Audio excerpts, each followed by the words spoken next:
énormément de personnes veulent réussir. Un homme mérite leur tromperie. Un ado de 19 ans qui fait une vidéo sur toi et il détruit ta réputation. Ce mec est un gros mythomane. Waouh, le business des formations.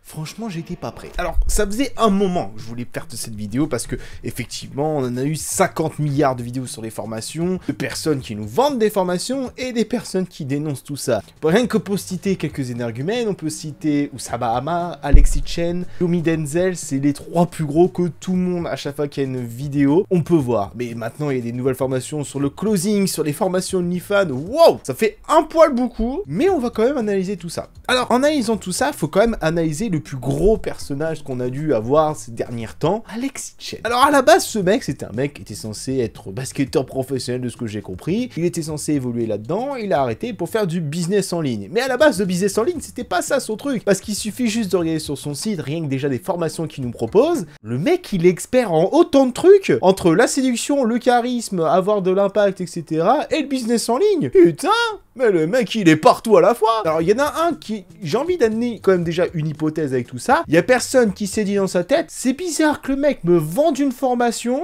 alors qu'il est pas expert dans le truc. Alors, ok, il y a beaucoup plus de personnes qui vendent des formations. On l'a notamment vu avec le compte CPF. Beaucoup plus de personnes ont dit, ma formation est sponsorisée par le CPF. Bon, on a compris que c'était juste pour amener un petit peu d'argent, voilà, dans les caisses. Hein, et aussi pour subtiliser. Hein, parce que le compte CPF, c'était une mine d'or pour certains. À un moment, même certains proposaient d'avoir une tablette. Voilà, tu venais chez moi, je te faisais une formation, je t'offrais une tablette. Mais, et bah, comment trouver de l'argent facilement, les gars. Alex, c'était le mec qui, tu vois, au début, on s'est dit, bon, il a quelques propos un petit peu bancals, il commence à nous faire des formations en ligne, il est toujours là pour nous parler un petit peu de tout ce qui se passe dans sa vie, et... Où sont les hommes forts de nos jours? C'est la première fois que j'ai la sensation qu'on est en train de me chier dans le cerveau. Ah, il y a quelques vidéos qui sont sorties sur sa tête où on dénonce le fait qu'il paye pas, qu'il parle mal, et que ses formations sont bullshit. Alors, je sais bien, malheureusement, ce qui se passe, c'est comme au début des mecs qui faisaient de la crypto, qui disaient, ah, regardez, venez voir ma crypto-monnaie, c'est trop bien, etc. Mais NFT, eh ben, les trois quarts du temps, c'était de l'arnaque, les gens, ils ont perdu confiance, et bah, pareil pour les formations. Le problème, c'est que les formations en ligne, il y a tout le monde qui en voulu en faire, que ce soit en investissement, que ce soit en crypto, que ce soit partout, tout le monde en fait. Et le problème, c'est que quand tu tombes sur certaines formations et que tu vois la dégaine de ce que ça a derrière, ah, t'es un petit peu dégoûté, hein. C'est comme si quelqu'un demain te disait comment réussir sur YouTube et que tu voyais qu'il avait que 100 abonnés, hein. Tu dis, je me suis fait prendre un peu pour un idiot quand même, genre, le mec, je veux pas acheter sa formation. Comment percer sur internet? Mec, t'as 100 abonnés. Quelques doutes sur la véracité du propos. Mais après tout, on va continuer à regarder parce que Alexis Chen, tu vois, ses formations, etc. On est un peu renseigné. C'est pas le meilleur. Alors, c'est dommage, hein, parce qu'au début, tu regardais, etc. J'avoue que je suis pas allé acheter sa formation parce que je t'avoue, le prix fait un petit peu mal au cul, on va pas se mentir. Hein, et j'ai pas d'argent à mettre dans ce genre de truc-là. Hein, parce que des formations pour devenir plus charismatique... J'avoue que ce serait pas de refus, mais je pense qu'il y a d'autres méthodes quand même, hein. C'est ok, pourquoi pas. C'est comme les formations, tu sais, des coachs en séduction. Ça, je sais que ça a pas mal fait parler, hein, parce que je me souviens à l'époque, j'avais une amie, une collègue, etc., qui était pas très chaud de ce genre de truc-là, et qui, malheureusement, une fois en soirée, s'est fait draguer par un séducteur.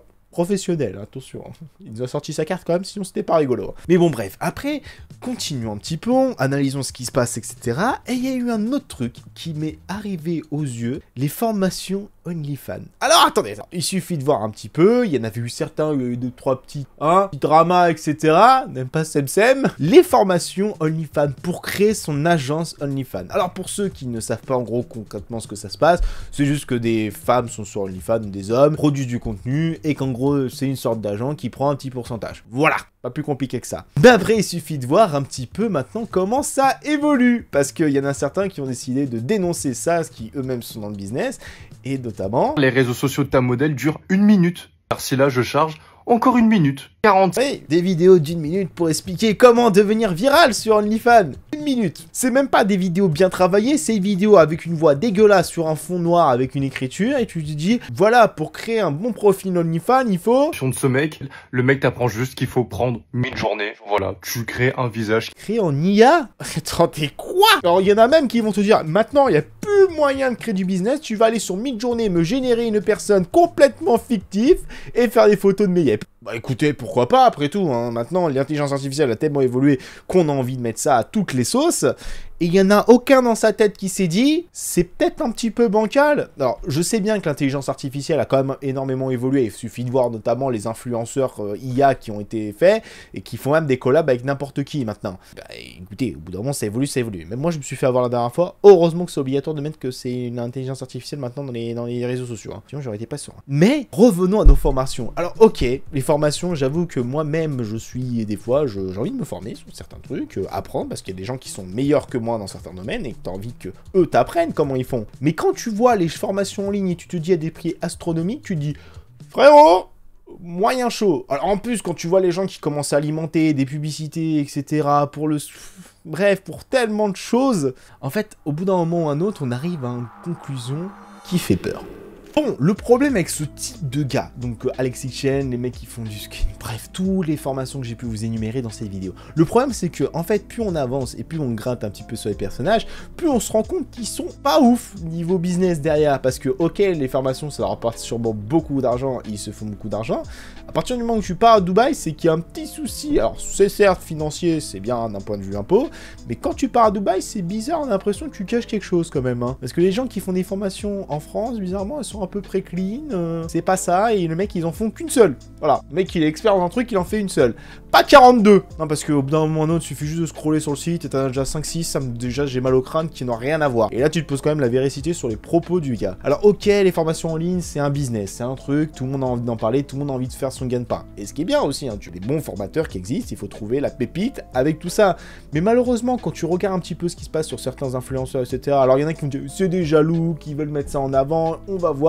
Alors quand tu as des témoignages de gens qui ont travaillé pour ces personnes-là et qui au final en font des vidéos quand même assez longues pour dénoncer tout ça, tu dis, alors, soit il est vraiment très jaloux, et ça, bon, hein, on le voit gros revenir, soit il avait des preuves irréfutables, et au bout d'un moment ou un autre, faut se remettre en question. Parce que me dire, moi, du jour en main, jamais je vais te payer en notoriété, je vous jure. Histoire vraie. Il y en a un qui a voulu. Je lui ai jamais répondu. Ah les gars, c'est bon, mon loyer il se paye pas tout seul, alors c'est pas avec notoriété que je vais pouvoir travailler pour toi. À un moment ou un autre, faut pas prendre les gens pour des cons. Avec tout ça, les formations, en fait, c'est aussi un peu l'envers du décor, de voir un petit peu ce qui se passe et d'essayer de comprendre. Alors oui, il y en a beaucoup qui ont fait des vidéos, qui ont analysé tout ça, qui ont vu les formations, qui les ont même achetées. Je vous invite à aller les voir parce que franchement, des fois, c'est très très drôle de voir à quel point ils nous prennent vraiment pour des idiots. Hein. Et derrière, 1000 € la formation. Eh bah putain, ça fait mal au cul quand même, 1000 € pour faire une formation avec un putain de PowerPoint de merde. Si je peux donner un conseil aux formateurs, faites un effort. Ok, des PowerPoint, des trucs. Les gars, prenez un graphiste et faites pas chier. Parce qu'au bout d'un moment ou un autre, faut faire des trucs un peu crédibles. Hein, parce que des dessins... Voilà, un fond noir, un petit typo pour dire, les gars, utilisez Midjourney pour faire des vues sur OnlyFans. Oui. Ah oui, et répondez à vos DM. Ah oui, c'est les conseils qu'on vous donne hein, pour réussir sur les réseaux. Ouais, comme si on le savait pas déjà, quand même. Hein. Mais bon, bref, j'avais envie de vous partager ça parce que je trouve ça très drôle de voir un petit peu comment les gens évoluent, comment les formations, on essaie de décortiquer tout ça. Mais oubliez pas un truc, si vous voulez vendre un produit, faites gaffe, que ce soit pas un produit un peu bancal, hein, parce que c'est bien beau de faire une formation, de dire « Ouais, ma formation, elle y croit ». Si t'es expert dans ta formation et que tu me sors un truc qui est crédible, franchement, je ferme ma gueule et je la paye. Voilà. Et les gars, j'espère en tout cas que cette vidéo vous aura plu. Dites-moi en commentaire si vous avez eu des formations qui pour vous n'ont pas lieu d'être, ou vous avez rigolé, ou est-ce que vous avez eu une mésaventure avec des gens qui ont fait des formations en ligne. Franchement, dites-le moi. Et sur ce, on se donne rendez-vous pour une prochaine vidéo. C'est tout le monde.